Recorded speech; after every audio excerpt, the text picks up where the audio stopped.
How to make your own luck. Who else wants to have more luck in life?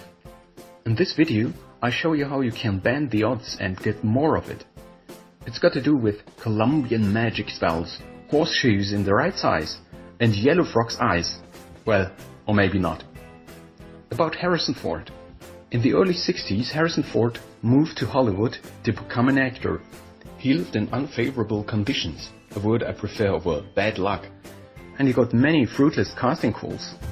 He turned to carpentry to survive, and even worked for The Doors as stagehand. Lucky Harrison Ford met George Lucas, who hired him to install some cabinets for his private house. Lucas invited him for audition for his next film. Ford got a role in the 1973 American Graffiti. After this, Ford still made few money off acting and had to stay in carpentry business. A while later, with some more luck again, Ford met Francis Ford Coppola and later appeared in his movie The Conversation. And in 1977 his career finally kicked off with his famous role as Han Solo in Star Wars. This is a nice anecdote. It seems as if Harrison Ford got into acting business only because he was lucky. There are many such stories of successful and famous people, and if you look at their biography, it seems they all were lucky to have great opportunities, and they all were lucky to be gifted. However, what people oversee is that the real foundation of those people's success is a lot of hard work. Do you think Harrison Ford got invited only because he was there at the right time? Maybe. But do you believe he could have made the second film without being a good actor in the first one? And getting the role of Han Solo for sure was not by pure chance.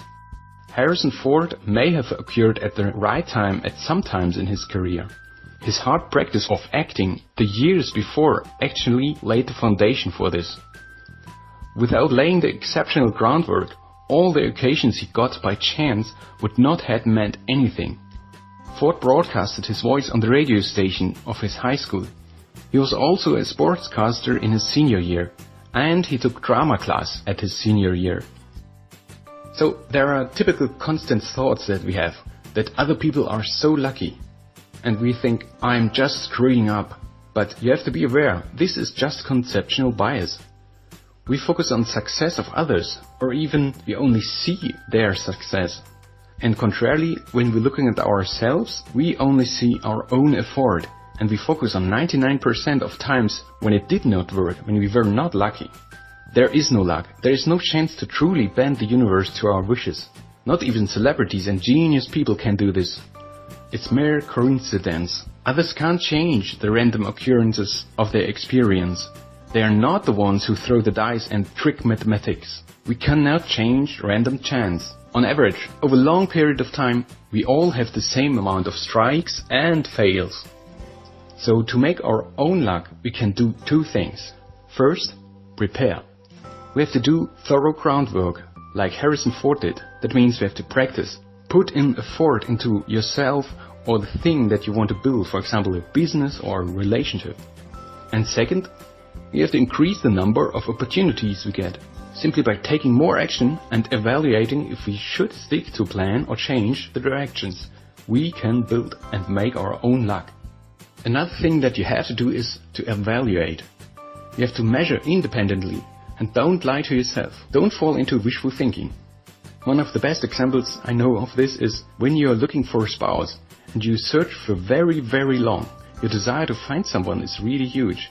So when you finally found anyone, you believe this is the only one person, the only one you can be happy with, and you will become very blind to his or her negative sides. Despite of a lot of mismatches in your traits, your wishful thinking tells you that you fit perfectly together, and you think that you were very lucky to have found the other person.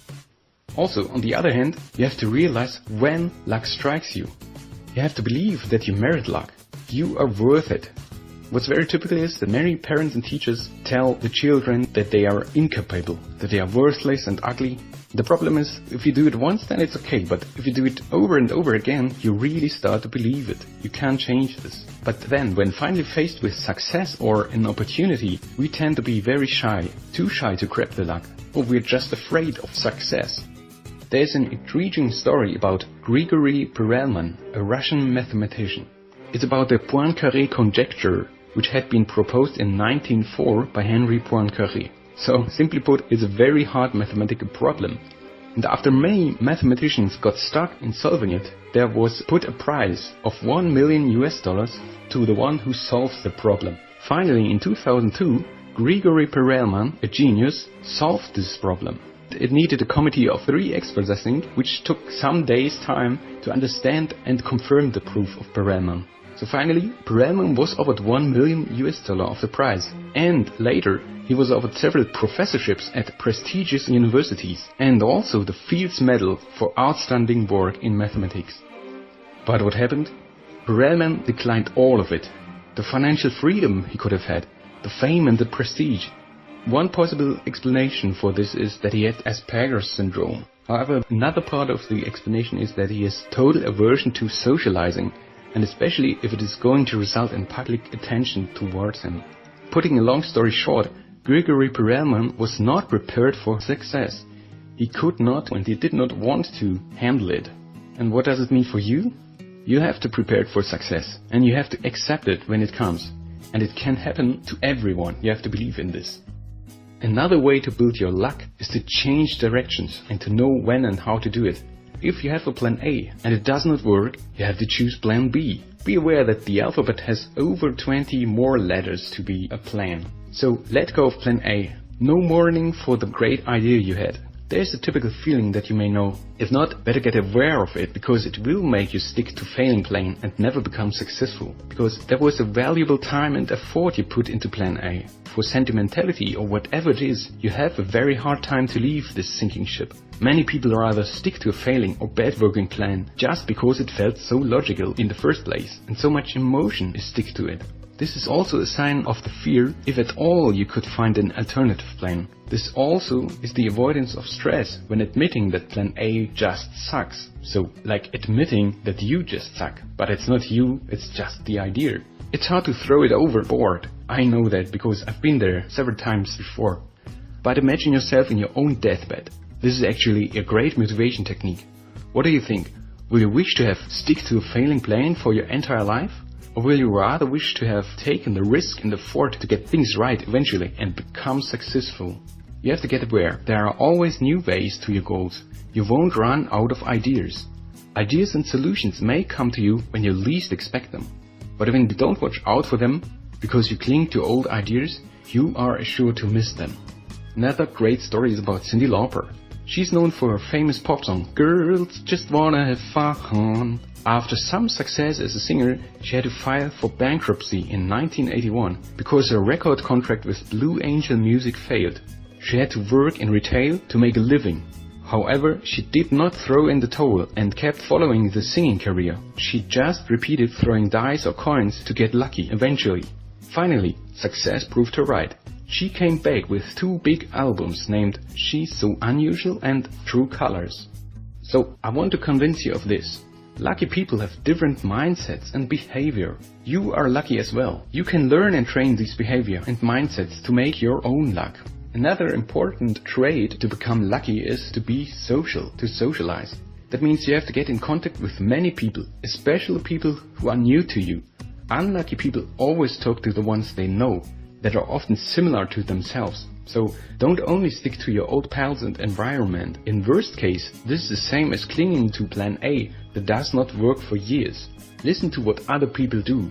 Get inspired about their job and spare time activities. There are plenty of opportunities that you find when socializing. These can be, for example, a good offer for service around your house, meeting someone who is willing to buy your old car that you just would have given away for a knocked down price. Meet someone who knows the boss of the company you always dreamed to work for. Or simply meeting friends who resonate more with your personality than your old pals. And finally, you could find a boyfriend or girlfriend. So find a plan B sweetheart when plan A sweetheart just sucked or left you. Connecting to new people could even mean to finally step out of detrimental environment, to leave gloomy, uninspiring circumstances and forming a habit of new activities. Also, it's important to turn to people outside your comfort zone, at least slightly bit out of your comfort zone, because the chance is much higher that you get exceptional opportunities or solutions when standing and moving a bit outside of your comfort zone. Here's a metaphor to crumble old beliefs. Do you feel like not having received the lucky dice? You threw the dice and only see a 1 or a 2? Then is the solution to give up the game? Game over for your entire life? Of course not. Just throw the dice as often as you wish.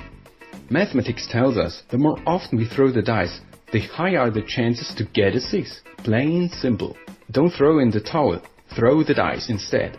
Or when throwing a coin, did you bet on head and the number showed up? Just throw it again. And last but not least, life is not always fair. But life is not a game with fixed rules either. You can change an unfair coin in your life. Be creative and find plan B, C or D. Or simply invent an overall new game. Make your own luck.